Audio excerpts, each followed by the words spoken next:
Good morning to you. Hope you're having a great start to your Tuesday. History was made last week when the Choctaw County Lady Chargers defeated Louisville Central to punch their ticket to Jackson for the first time in school history. Monday night, the boys look to follow suit and make even more history against Amanda Elsley. To the Cobb we go. Winner headed to Jackson for the state tournament. And early on for Choctaw County, down 8-0. Jeremy Miller finding Devontae Miller, wing three.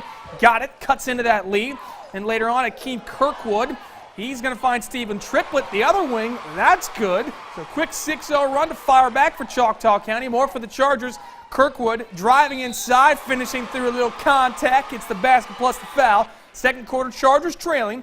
Here's Miller going to find Kirkwood inside, down on the block. That's a grown man move right there for two. And then Miller, Devontae Miller, going to find Jeremy Miller, who's at that free throw line, drives right in for two. How about Coach Gary Beals and the Choctaw County Chargers? They are making it to Jackson as they win it over Elsley 67-60.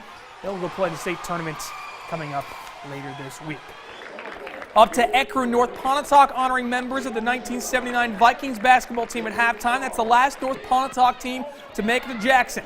Well, Monday night's Vikings one win away from Jackson. Tip-out play here, Jeremy Bradley.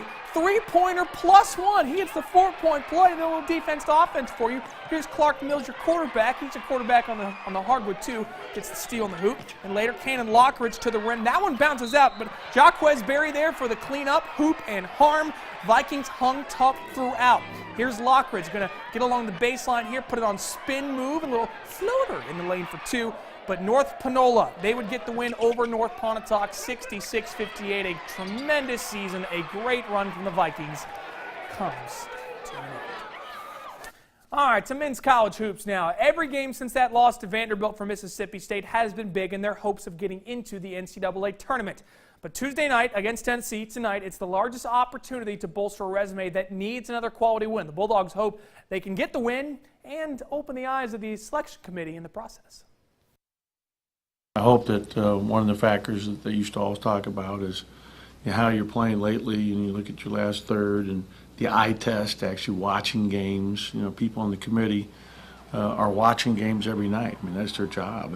It's not just the numbers, it's also actually looking and watching and seeing how teams are playing.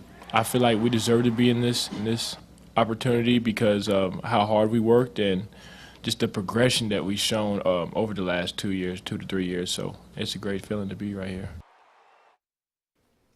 Now, as Ben Howland mentioned, he hopes the selection committee uses more of the eye test on Mississippi State and doesn't necessarily look at their numbers because the numbers aren't super strong. RPI is 61. That's okay. Strength of schedule 134 isn't good either. Now, the KenPom and BPI numbers, these are more predictive analytic numbers, which means these are probably going to look a little better on the teams that probably pass the eye test, and that's where Mississippi State is. They're at a KenPom of 50 and a BPI of 58. Their non-conference strength of schedule, that's what may hurt MSU down the road, 303. There's 350 teams in Division I men's college basketball, so that should just tell you everything. Now, against the RPI top 50 and top 100, plenty of good wins there for Mississippi State, but they could really use a top 20 win over a team like Tennessee. That'll happen tonight.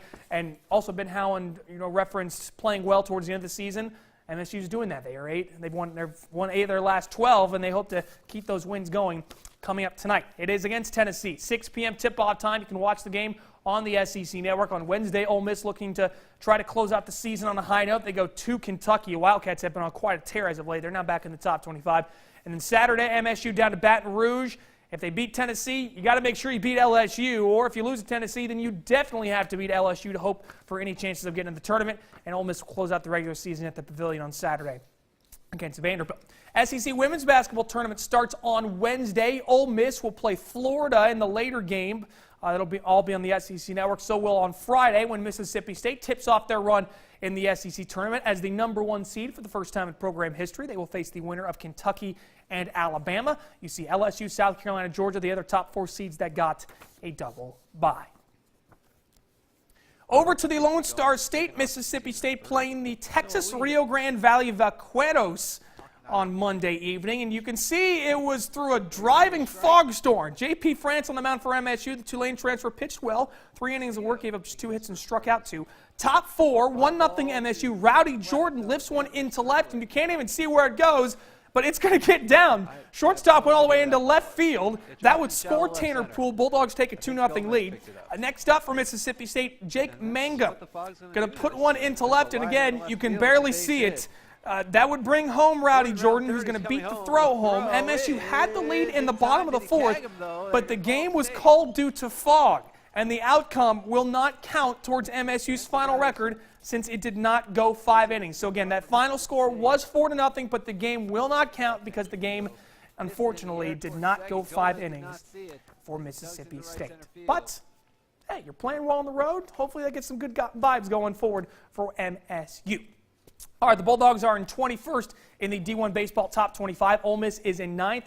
Rebels will be in action coming up tonight on the schedule. Florida, it remains as the top team despite losing on the road at Miami.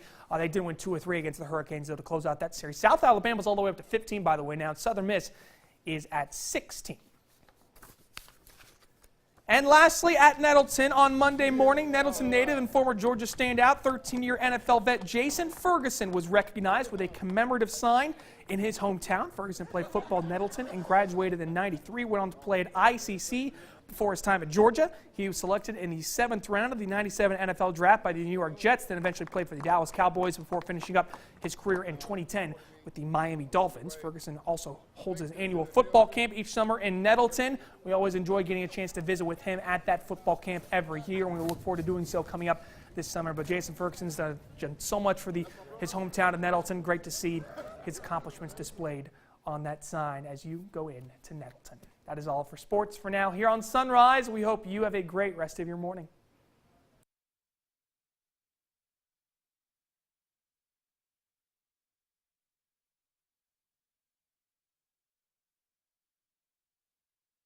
Next in sports, a big night of high school hoops. 2 teams, 1 win away from making it to Jackson, looking to make a little history in the process. North Pontotoc and Choctaw County. Plus, we'll talk a little basketball. Mississippi State men have a huge game tonight against Tennessee.